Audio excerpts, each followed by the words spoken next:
तारीखों के ऐलान के साथ ही लोकसभा की चुनावी जंग परवान चढ़ती जा रही है। हर सियासी दल अपनी अपनी रणनीति बनाने में जुटा है।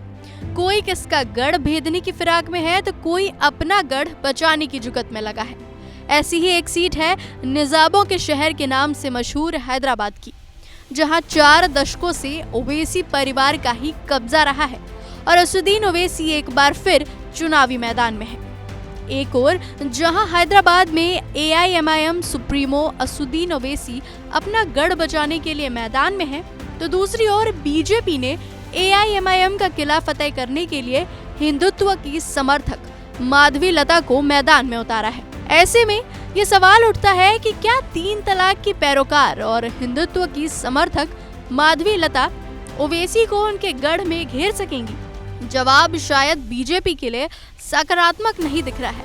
ये हम ऐसा इसलिए कह रहे हैं क्योंकि यहाँ राजनीतिक इतिहास और जातीय समीकरण ओवैसी का पलड़ा भारी करता दिख रहा है। चलिए एक नजर डालते हैं हैदराबाद के बीते 4 दशक के राजनीतिक इतिहास पर। तो बता दें, हैदराबाद लोकसभा सीट पर 1984 से ही ओवैसी परिवार का कब्जा रहा है। असुद्दीन ओवैसी के पिता सुल्तान सलाहुद्दीन ओवैसी 1984 में पहली बार इस सीट से सांसद बने थे और 1999 तक इसी सीट पर कब्जा रखा, जिसके बाद 2004 में उन्हीं के बेटे असुद्दीन ओवैसी ने इस सीट की कमान संभाली और 2004 से 2019 तक 4 चुनाव में असुद्दीन ओवैसी की जीत हुई है। अब देखना है कि क्या 2024 में ओवैसी अपनी जीत का पंजा खोलते हैं या नहीं। वहीं इस बार बीजेपी ने पहली बार AIMIM के इस मजबूत गढ़ में महिला कार्ड खेला है। बता दें कि भरतनाट्यम नर्तकी रही बीजेपी की उम्मीदवार माधवी लता का कोई राजनीतिक बैकग्राउंड नहीं है। वो खुद ही सक्रिय राजनेता नहीं थी। वो हैदराबाद में सुर्खियों में तब आई जब उन्होंने 3 तलाक को खत्म करने के लिए मुस्लिम महिलाओं समूहों के साथ सहयोग किया।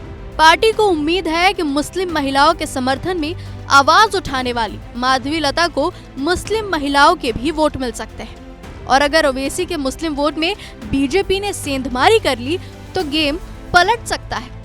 चलिए अब एक नजर डालते हैं हैदराबाद लोकसभा सीट के जातीय समीकरण पर।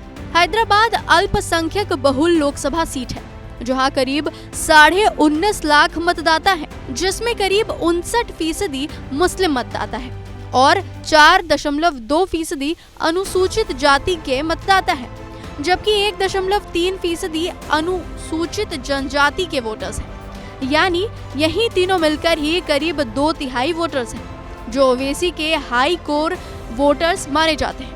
ऐसे में बीजेपी को यहाँ भगवा लहराना है तो मुस्लिम वोट बैंक में सेंधमारी जरूरी है। वैसे पिछली बार BRS के उम्मीदवार ने ओवैसी को कड़ी टक्कर दी थी और कांग्रेस भी अपना उम्मीदवार खड़ा करने वाली है।